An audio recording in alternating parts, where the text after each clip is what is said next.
श्री सुखदेव जी कहते हैं कि ये उस समय की बात है जब लाखों राक्षसों ने, असुरों ने, दैत्यों ने राजाओं का रूप धारण करके पृथ्वी में आतंक मचा रखा था। अहंकार से भरे हुए, बल से भरे हुए पृथ्वी को आक्रांत कर रखा था। आक्रांत पृथ्वी त्राण पाने के लिए रो रही थी। ये उस समय की बात है जब यदुवंशी राजा शूरसेन माथुर मंडल, शूरसेन मंडल का मथुरापुरी में रह करके शासन करते थे। ये मथुरा समस्त यदुवंशी नरपतियों की राजधानी थी। मथुरा में सदैव भगवान की उपस्थिति पाई गई है। मथुरा में सूर्य के पुत्र वसुदेव जी का विवाह देवकी जी के साथ हुआ। ये उस समय की बात है जब नवविवाहिता पत्नी देवकी को रथ पर विराजमान करके वसुदेव जी ले जा रहे थे। कंस बड़ा बलवान, स्वभाव में धूर्तता,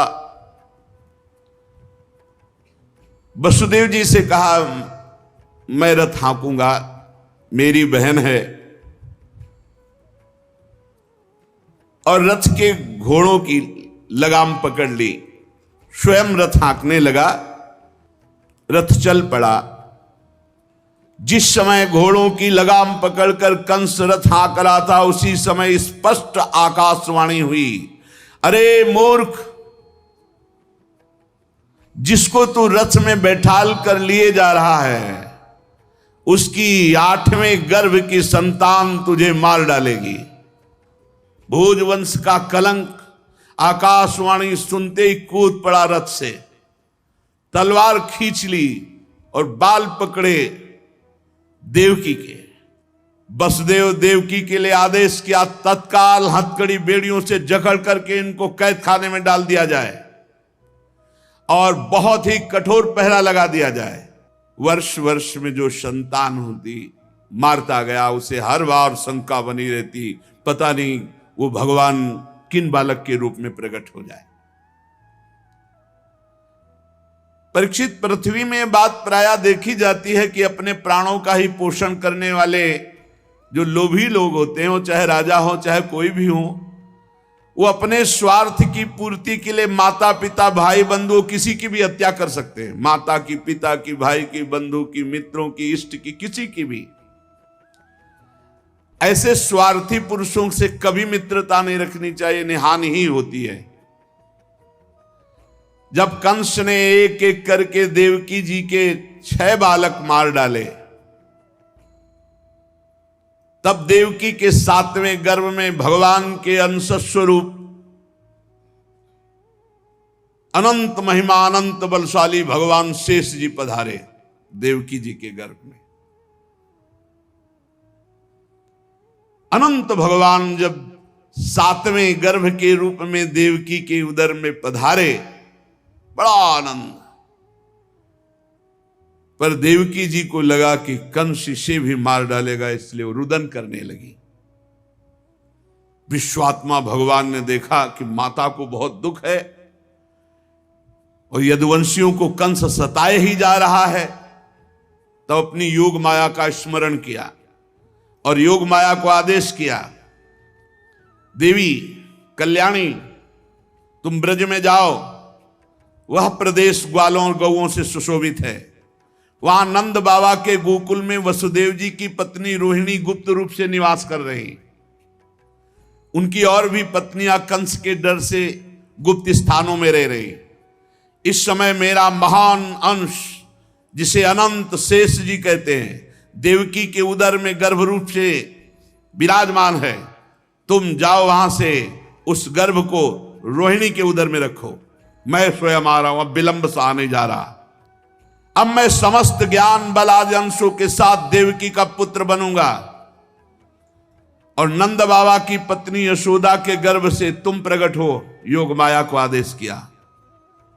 जब योग माया ने देवकी का गर्भ ले जाकर रोहिणी के उदर में रख दिया, तब समस्त द्वारपाल और सब जगह खबर पहुंच गई, गर्भ नष्ट हो गया देवकी। किसी को आंतरिक पता तो है नहीं, नगरवासी बहुत कि बेचारी के 6 तो मार डाले गए और 7वां गर्भ नष्ट हो गया। हाय कितना कष्ट देवकी को है। देवकी जी भगवान का निवास स्थान बन गई। परीक्षित, अब समस्त शुभ गुणों से युक्त बहुत सुहावना समय आया।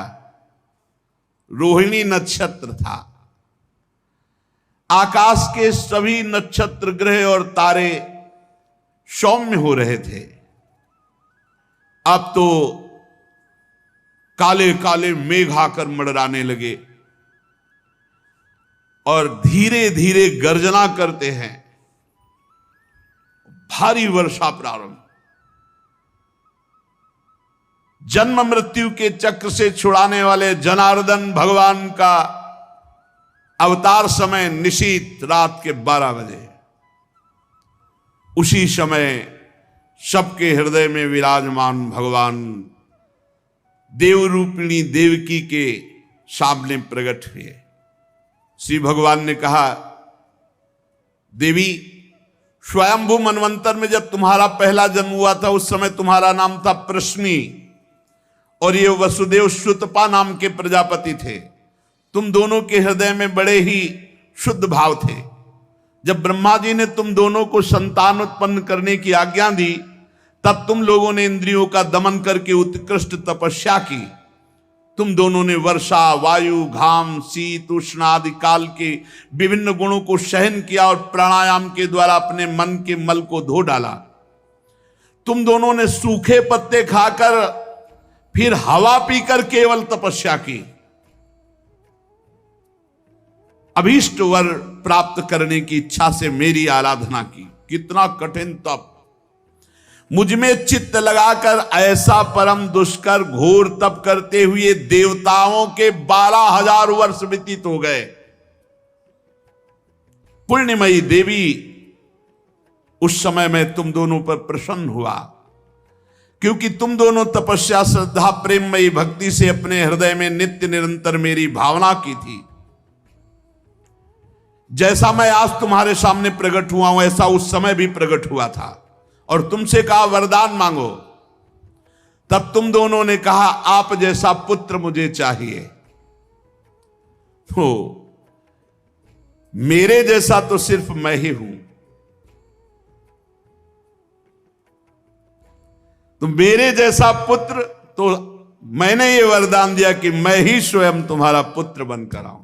ये छोटी मोटी तपस्या का फल नहीं है, आप देख लीजिए। अगर आप जीवन भर रामकृष्ण हरि भगवान नाम जपते हुए भगवत प्राप्त हो जाते तो कितना सरल है, कितना सरल है। इसीलिए धन्य है ये कलयुग, जो कम समय में भगवत प्राप्ति, केवल भगवान नाम जप और थोड़ा सा केवल पापाचरण से अपने को बचा लो तो भगवत प्राप्ति हो जाएगी। हे माता जी, मैंने देखा कि संसार में शील, स्वभाव, उदारता, अन्य गुणों में मेरे जैसा कोई नहीं, इसलिए मैं ही तुम्हारा पुत्र हुआ हूं। मैं ही।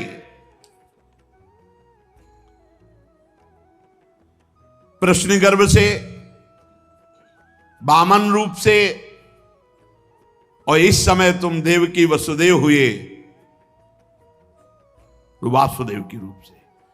एक बार मैं वचन बोलता हूं, उसे 3 बार पूरा करता हूं। यह भगवान का नियम। मेरी वाणी त्रिकाल सत्य है। एक बार तुमने मांगा पुत्र, तो प्रश्नी गर्भ, वामन रूप और इस समय वासुदेव रूप। कश्यप आदित्य के रूप में वामन रूप। और मैंने ये रूप इसलिए प्रकट किया कि जब मैं अवतार लेकर मनुष्य शरीर में लीला करूंगा तो मुझे पहचान पाना बहुत कठिन है। इसलिए तुम लोग ध्यान रखना मैं कौन हूं। ये खास बात, एक खास बात ध्यान देने योग्य बात है। भगवान कह रहे हैं कि तुम दोनों मेरे प्रति पुत्र भाव और निरंतर ब्रह्म भाव रखना। युवाम माम पुत्र भावेन ब्रह्म भावेन चाचकृत चिंतयंतो कृत स्नेहो यासे थे मदगतिम पराम, तब तुम मेरे परम पद को प्राप्त होगी। चिंतनीय कौन है गोपाल जी, कौन है लाल जी? कह रहे तुम मेरे प्रति पुत्र भाव और निरंतर ब्रह्म भाव, इस प्रकार के चिंतन द्वारा तुम मेरे पद को, मेरे प्रिया प्रीतम है कौन? देखो हित सजनी जो नहीं कह रहे, जैसे हित हरिवंश करत अपनो जस प्रगट अखिल ब्रह्मांडन, अखिल ब्रह्मांड के अधिपति हैं, पर ब्रह्म परमात्मा तत्व की उपासना हो रही। हमारा भाव है कि वो हमारे यार हैं, हमारे मित्र हैं, हमारे पति हैं, हमारे पुत्र हैं, हमारे स्वामी हैं, जो भाव रख सके, लेकिन है कौन? इसीलिए शांत भाव है। शांत भाव में पूर्ण तत्व ज्ञान हो जाता है। भगवान इतना कहकर चुप हो गए और अपनी योग माया से देखते देखते एक छोटे शिशु के रूप में नीलमणि वसुदेव जी ने देखा कि भगवान तो बाल रूप हो गया। अब तो और डर लगा, कहीं कंस को पता चल गया और तलवार लिए हुए आवे, कुछ अमंगल करे। बहुत घबरा गए और भगवान ने कहा कि मुझे गोकुल पहुंचाओ, नंद बाबा के यहां सुधा मैया के पार्श्व में सुला के आओ। मुझे तुम्हें डर लग रहा है, मैं मारूंगा इसे, पर अभी मुझे पहुंचाओ वहां। भगवान की आज्ञा का पालन करने के लिए जो ही चेष्टा की, ध्यान दीजिए, भगवान की आज्ञा का पालन करने के लिए जो ही चेष्टा की तो अपने आप हथकड़ी बेड़ियां कट गई। माया की हथकड़ी बेड़ियां कट जाएंगी जो ही भगवान की आज्ञा का पालन कर। और बड़े बड़े दरवाजे कोई एक दो नहीं थे, कई दरवाजे थे कंस के कारागार के। फटाफट सब ताले टूट गए, दरवाजे खुल गए। अद्भुत चमत्कार। और जितने पहरेदार घोर राक्षसी स्वभाव के, जिंदा खा जाएं ऐसे पहरेदार थे, सब मूर्छित घोर निद्रा में। अब हथकड़ी बेड़ी कट गई, लाला को लेकर के चले। उस समय घोर बादल छाए हुए, अंधेरा, कुछ दिखाई नहीं दे रहा। कितना कष्ट में जीवन भक्त। अब सोचो, अभी अभी तो प्रकट हुए हैं और अभी अभी त्याग करने जा रहे हैं, अभी अभी त्याग करने। इधर समस्त द्वारपाल सब सोए हुए हैं, वसुदेव जी भगवान को लेकर। वर्षा हो रही, पीछे पीछे गुप्त रूप से शेष भगवान फण धारण के, मेरे प्रभु को बूंदे ना लगे। जब वो लीला कर रहे, वसुदेव जी को पता नहीं कि पीछे शेष भगवान फण धारण किए। वो तो बस चिंतन में चले जा रहे हैं, कैसे वहां जाएंगे, कोई जान ना जाए कोई।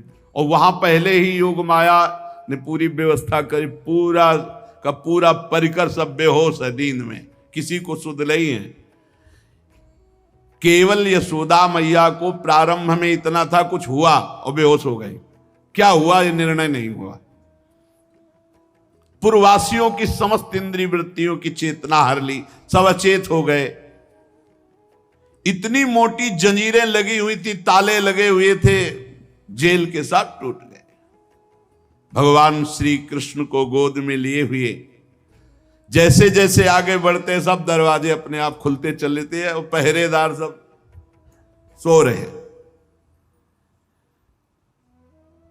बादल नजदीक आकर मानो बरस रहे हो, ऐसे लटक लटक के बादल। शेष भगवान अपने फणों से जल को रोकते हुए 1000 फण धारे पीछे पीछे चल रहे। यमुना जी ने देखा कि प्रभु पधार रहे, तो पहला चरणामृत तो हमारे अधिकार बनता है। अरे जिनके चरणों का ध्यान बड़े बड़े महापुरुष शिव आदि करते हैं, आज वही प्रभु मेरे पास आ रहे हैं। आनंद में भर गई यमुना जी और उफान। यमुना जी ने जब उफान आनंद का लिया तो वसुदेव जी के प्राण बहुत घबरा रहे हैं कि अब क्या करें, लौट सकते नहीं, कोई नौका आदि है नहीं। चलो प्रभु ने आज्ञा करी है तो वही देखेंगे। अब मेरे प्राण चाहे चले जाएं, मेरे लाला को कुछ न। ऐसे यमुना जी उफान कर रहे कि चरण छू ले, और वसुदेव जी उल्टा सोच रहे कि यमुना जी बढ़ रही तो लाला को बचाए। देखो ये समर्पण है, मेरे प्राण भले चले जाए, बस आज्ञा का पालन, प्रभु को पहुंचाना है और सुरक्षित पहुंचाना है। यमुना जी ऐसे थपेड़ जोर जोर से बढ़ रही, भगवान ने कहा बाबा तो और ऊपर उठाते चले जा रहे, तो यमुना जी और बढ़ती चली जाएंगी। एक श्री चरण बड़ा, ये वसुदेव जी को पता नहीं, जो ही यमुना जी को श्री चरण प्रभु के स्पर्श हुए तो तुरंत नाभिभर हो गई, और ऐसे एकदम शांत।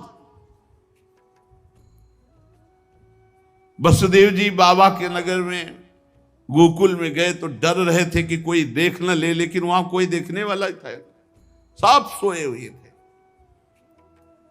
उन्होंने अपने पुत्र को, अब वो ऐसे देख रहे थे, और जहां सुलाया तो वहां भी पुत्र था, पार्श्व में योग माया और वही पुत्र। भगवान के इस अवतार में दो अवतार हुए, एक हुआ चतुर्भुज नारायण भगवान का अवतार जो वसुदेव देवकी के सामने, और एक हुआ पीछे आपने सुना है नंद बाबा और यशोदा मैया बहुत ऐश्वर्य समृद्धि सब रिद्धियां सिद्धियां अठखेलियां कर रहे। ब्रज तो यहां रिद्धियां सिद्धियां अठखेलियां कर रही, कौन पूछता है। अवस्था डल गई थी नंद बाबा की, चौथापन था, और ब्रजवासी बाबा की इस दशा को देख के सह नहीं पा रहे थे, बाबा खिन्न रहते थे। उपनंद आदि वृद्ध गोपों ने परामर्श करके पुत्रेष्टि यज्ञ का आयोजन किया। सबने यज्ञ पुरुष गोपराज नंद को पुत्र प्रदान करने की प्रार्थना की भगवान से। पुत्रेष्टि यज्ञ हुआ। जैसे महाराज दशरथ जी की अवस्था डल चुकी थी तो श्रृंगी ऋषि ने पुत्रेष्टि यज्ञ करा, उससे खीर फिर भगवान 4 रूपों में प्रकट हुए, राम लक्ष्मण भरत शत्रुघ्न। पुत्रेष्टि यज्ञ का अनुष्ठान हुआ नंद बाबा के यहां। अब उच्च कोटि के ब्रह्म ऋषि वेद ध्वनि आकाश में मुखरित हो रही थी। गोपराज श्री नंद बाबा अंतापुर में यशोदा मैया के पास बैठे हुए कहा, यशोदा रानी इस बार पूरे ब्रजवासियों का आशीर्वाद हो, सब ब्रह्म ऋषि हैं, कई बार हो चुकी, इसका मतलब पुत्र के लिए कई बार उपाय किए जा चुके थे, इस बार फलस्वरूप में मेरे पुत्र होगा। मन में बड़ी कामना है, मेरा विश्वास है ये जो यज्ञ हो रही चूंकि ब्रजवासियों का आशीर्वाद है और ब्रह्म ऋषि जन बड़े महिमाशाली हैं, पर मेरे मन में एक उदासी छा जाती कि कर्म से ऐसा पुत्र नहीं होगा जैसा मैंने एक स्वप्न देखा है। ये कर्म जनित तो नहीं हो सकता। यज्ञादि कर्मों के सभी फल चंचल हैं और मैंने जो पुत्र देखा है वो अचल है, अविनाशी है। बड़ी आशा, पर लगता है मेरी दुराशा है क्या। वो कर्म फल से तो नहीं प्राप्त हो सकता जैसे मैंने देखा है। मैंने एक स्वप्न देखा जो आज तक तुमसे नहीं बताया, यशोदा रानी से कहा। भगवान नारायण भी उतने सुंदर नहीं जैसा वो बालक सुंदर मुझे स्वप्न में दिखाई दिया। मुझे ऐसा लगता है कि त्रिभुवन में कोई है नहीं सुंदर। एक बार जिसके हृदय में वो प्रकट हुआ उसको कोई आकर्षित कर सके ऐसा त्रिभुवन में नहीं। ब्रजराज की बात सुनकर यशोदा रानी ने कहा, सच्ची तुमने स्वप्न में देखा है? बोले हाँ। बोले मैंने तो बताया नहीं, मैंने भी स्वप्न में देखा है। क्या? बोले मैं नित्य सहधर्मिणी हूं, तुम्हारी सुख दुख की नित्य संगिनी हूं, मैं तुमसे क्या छिपाऊं। जैसे बालक की बात कर रहे हो ना, हमने तो इसलिए नहीं बताया कि आप कहोगे कि तुम्हारा पागलपन है, बिल्कुल वैसे ही मैंने देखा है। श्यामश्चंचल चारु दीर्घ नयनो बालस्तवांक स्थले दुग्धोद्गारि पयोधरे स्फुटमसौ क्रीडन मया लोक्यते स्वप्नस्तत्किमुजागरः किमथ वेत्ते तन्न निश्चीयते सत्यम ब्रूहि सधर्मिणी स्फुरति किम सोयम तवाप्यंतरे। बाबा ने कहा मैंने भी देखा, दिव्याति दिव्य नीलमणि सदस्य श्याम सुंदर वर्ण एक बालक तुम्हारे गोद में दुग्ध पान कर रहा है, जो चंचल नेत्र मनोहर विशाल भाल तुम्हारी गोद में स्थित देखा, वो तुम्हारा पयोधर पान कर रहा है। कैसे बताऊं, अब तो मेरी ये दशा है कि सोता हूं या जागता हूं मुझे कुछ पता नहीं चलता। हर समय बालक लगता है मेरी गोद में चढ़ रहा है, मेरी दाढ़ी खींच रहा है। कभी मैं देखता हूं तुम्हारी गोद में दुग्ध पान कर रहा है। यशोदा मैया आनंद विवल होके कहने लगी, ब्रजराज ऐसा ही, ऐसा मैंने भी देखा है, ऐसा ही देखा है। वो तुम्हारे तोंद पर चढ़े खेल रहा, मैंने देखा है ऐसा।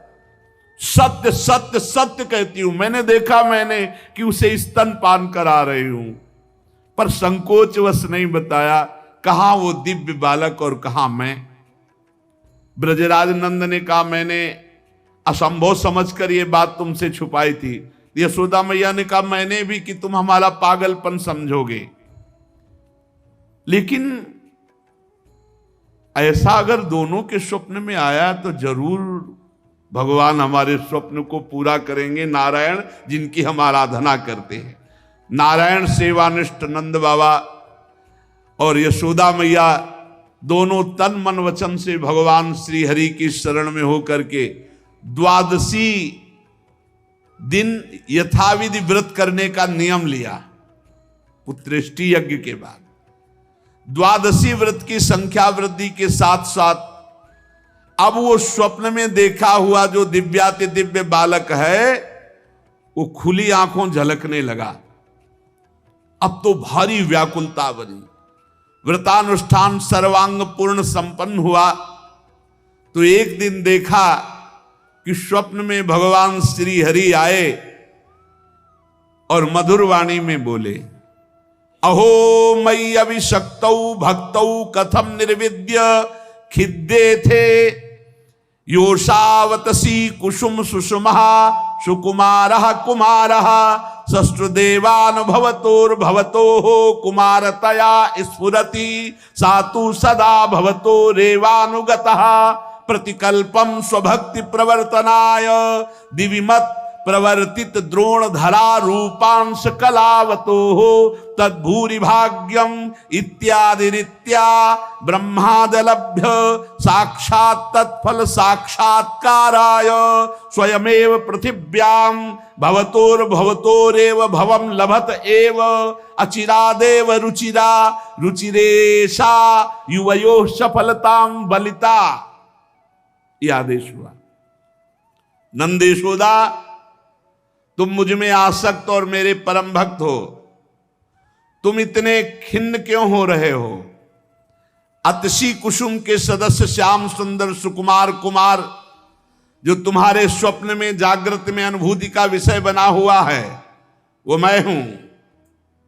निकुंज विलासी श्री ठाकुर जी ने कहा, जगत में वात्सल्य प्रेम का प्रचार करने के लिए मेरी प्रेरणा से द्रोण और धरा के रूप में तुम स्वर्ग से आविर्भूत हुए हो। कल्पों तपस्या की है मेरी प्राप्ति के लिए, जो ब्रह्मादि के लिए अलभ्य है। सौभाग्य है कि वो तुम्हें प्राप्त हो रहा है। उसी फल का आस्वादन करने के लिए अब तुम तैयार हो जाओ, चिंता मत करो। गोपराज मैं प्रकट होने वाला हूं। समझिए, वहां देवकी वसुदेव के यहां चतुर्भुज भगवान नारायण और यहां निकुंज विलासी श्री ठाकुर जी। श्री यशोदा जी बहुत आनंदित रहने लगी। तो एक दिन समस्त ब्रजवासियों ने देखा कि एक अर्धवृद्धा तपस्विनी स्नातक ब्राह्मण बालक को लिए गोपराज नंद की सभा में पधारी। इतनी तपस्विनी तेजस्विनी, सब ब्रजवासी खड़े हो गए और आसन देकर प्रणाम करके पूछा, देवी आप कौन हो? आज तक तो आपको देखा नहीं। आपको देखने पे लगता है साक्षात भगवान की योग माया शक्ति हो। ये बालक कौन है? नारद मुनि जैसा दिखाई देता है। आप परम हम ब्रजवासियों का कल्याण करने के लिए पधारी हो। गोपराज के सभासदों की बात सुनकर तपस्विनी ने मुस्कुराकर कहा, मेरा नाम पौर्णमासी है। मैं महान तपस्विनी और दैवज्ञा हूं। तीनों काल का मुझे ज्ञान है। और ये जो बालक है, तुमने कहा नारद जी जैसा, इसका नाम मधुमंगल है। ये बालक स्नातक है। इसका दर्शन करके नारद जी का स्मरण होना उचित ही है। ये संपूर्ण वृत्ति नारद जी वाली ही रखता है। तपस्विनी की बात सुनकर गोपराज सभा के सदस्यों ने हाथ जोड़कर पूछा, देवी हम आपकी सेवा करने योग्य बिल्कुल ही नहीं है। इस पर भी आपने हम लोगों पर महती कृपा की। मेरी कुछ समझ में नहीं आ रहा कि आप यहां क्यों पधारी। तो उन्होंने कहा, तुम लोगों को पता नहीं, एक अनिर्वचनीय महासौभाग्य उपस्थित होने वाला, इसलिए मैं यहां आई हूं। सबके पूछने पर पौर्णमासी ने बताया, तुम लोगों के प्राणाधिक प्रीतम गोपराज नंद के यहां एक पुत्र होने वाला है जो अखिल जगत को आनंद सिंधु में निमग्न कर देने वाला होगा।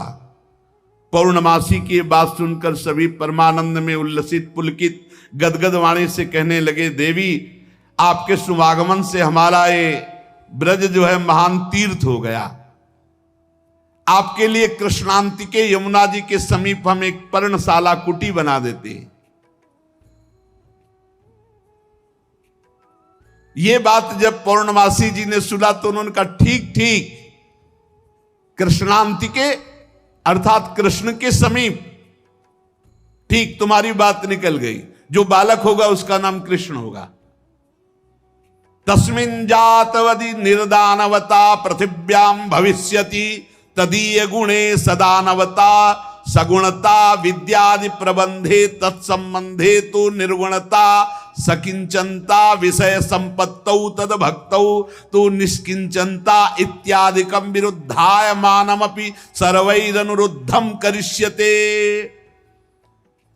नंद नंदन के रूप में स्वयं प्रभु पधार रहे। पौर्णमासी देवी कालिंदी तट के समीप पर्णशाला में भगवान के दर्शन की अभिलाषा से निवास करने लगी। पौर्णमासी देवी देवर्षि नारद जी की शिष्या और श्री कृष्ण के आगे जो गुरु बनेंगे संदीपनी जी, उनकी माता हैं। संदीपनी मुनि की माता हैं ये पौर्णमासी देवी। ये महान शक्तिमती थी और श्री कृष्ण की मधुर लीला को सब प्रकार से जानती थी। भगवान की लीला का आनंद बढ़ाने के लिए मस्खरे मनसुखा के रूप में वो मधुमंगल। तो भगवान का जो ऐश्वर्यमय अवतार हुआ वो जेल में, और जो माधुर्यमय अवतार हुआ ये नंद बाबा के यहां। तो जो ऐश्वर्यमय अवतार वापस गया, तो आप देखिएगा अक्रूर जी के साथ अक्रूर जी ने देखा जल में डुबकी लगाकर शेष सैया पर चतुर्भुज नारायण सेन, और हमारे द्विभुज मुरली मनोहर वृंदावनम परित्यज्य पादमेकम न गच्छति, वो कभी यहां से नहीं गए। जो गए तो देखो यहीं से निकलते ही चतुर्भुज हो गए। मथुरा में चतुर्भुज, द्वारिका में हमारे द्विभुज मुरली मनोहर नंद यशोदा के लाड़िले, वो कभी एक कदम ब्रज से बाहर नहीं गए। तो वहां योग माया के द्वारा नंद बाबा को यह पता ही नहीं चला कि हमने लाला में लाला का समर्पण किया, और पार्श्व में देखा, कन्या उठाया और आ गए। जे ही आए तो जैसे जैसे दरवाजे में प्रवेश करते जाते वैसे वैसे जंजीर ताला सब फिट, और जो ही वहां गए और देवकी जी की गोद में उस कन्या को तेवी हथकड़ी बेड़ी जकड़ गई। योग माया के आते ही दरवाजे बंद, हथकड़ी बेड़ी जकड़ गई और पहरेदार जग गए और कन्या जोर जोर से रोने लगी।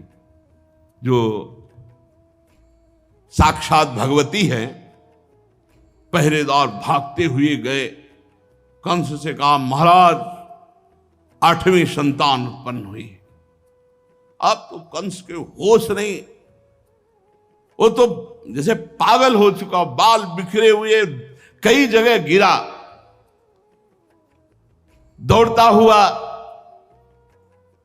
आया, दरवाजे खोले गए। बड़ी घबराहट है, बाल बिखरे हुए, बड़ा भयानक रूप कंस का। जग गए और पैर पकड़ा और कन्या को हाथ जोड़ रही। देवकी जी ने कहा भैया मारो मत, आकाशवाणी हुई थी कि पुत्र होगा, ये तो कन्या है, स्त्री जाति है, अभी बच्चा है, आप क्यों मार रहे हो? भैया तुम तो बड़े कृपालु हो, और देखो हमारे कई बच्चे मार डाले तुमने, अब एक कन्या बची, इसे तो दे दो, मैं तुम्हारी छोटी बहन हूं, बहुत दीन हूं। बड़ा प्रार्थना की, लेकिन वो देवकी जी रोती रही, पैर पकड़ करके कन्या को एक चट्टान पर मार। और ये कन्या कोई साधारण कन्या तो थी नहीं, आद्या शक्ति महाभगवती। हाथ से छूट गई और सामने आकाश में देखा तो 8 आयुध, दिव्य माला वस्त्र चंदन मणिमय आभूषणों से विभूषित, धनुष त्रिशूल बाण ढाल तलवार शंख चक्र गदा। और देखा सिद्ध चारण गंधर्व अप्सरा किन्नर सब स्तुति कर रहे अंबा की। और उस समय देवी ने कहा ए मूर्ख, तेरी सामर्थ्य नहीं कि तू मुझे मार सके, और तू जिसे सोच रहा है ना कि मैंने मिटा दिया, अरे तेरे मारने वाला पैदा हो चुका है। निर्दोष की हत्या करने वाले, अब तू बच नहीं सकता, कहीं भी भाग के जा, तेरे मारने वाला पैदा। अब कंस के दिमाग में आया कि संतान तो 8वीं पुत्र होनी थी, वो पैदा हो चुका, ये आकाशवाणी झूठ कैसे बोल सकती? तो पैदा तो देवकी के यहां ही होना चाहिए। बड़ा आश्चर्य हुआ। फिर उसने हाथ जोड़ा देवकी वसुदेव जी की, व्यर्थ में हमने आपको कष्ट दिया आकाशवाणी, आप मुझे क्षमा कीजिए बहनोई जी और बहन जी। और वो उन्होंने कहा कुछ नहीं, वसुदेव जी से कहा कि विधाता भी झूठ बोलता है, आकाशवाणी हुई थी कि 8वां पुत्र होगा, पुत्री कैसे हो गई? मैं बड़ा पापी हूं, मैंने आप दोनों महात्माओं को बड़ा कष्ट दिया। पर वसुदेव जी आपको दुखी नहीं होना चाहिए। जो लोग तत्व को जानते हैं, आत्मा को जानते हैं, वो शरीर के नाश पर दुखी। देखो इनको भी ज्ञान है यार, बड़ा विचित्र है। पर उपदेश कुशल बहु तेरे, राक्षस स्वभाव वालों को भी ज्ञान, ये भी उपदेश दे रहे। वसुदेव जी ये शरीर को जो आत्मा मान बैठते हैं, इसी उल्टी बुद्धि के कारण ये एक दूसरे से बैर और राग द्वेष कर लेते हैं, जन्म मृत्यु को प्राप्त होते हैं। यद्यपि मैंने तुम्हारे पुत्रों को मारा, फिर भी ज्ञान के द्वारा देखो कौन किसको मारता है।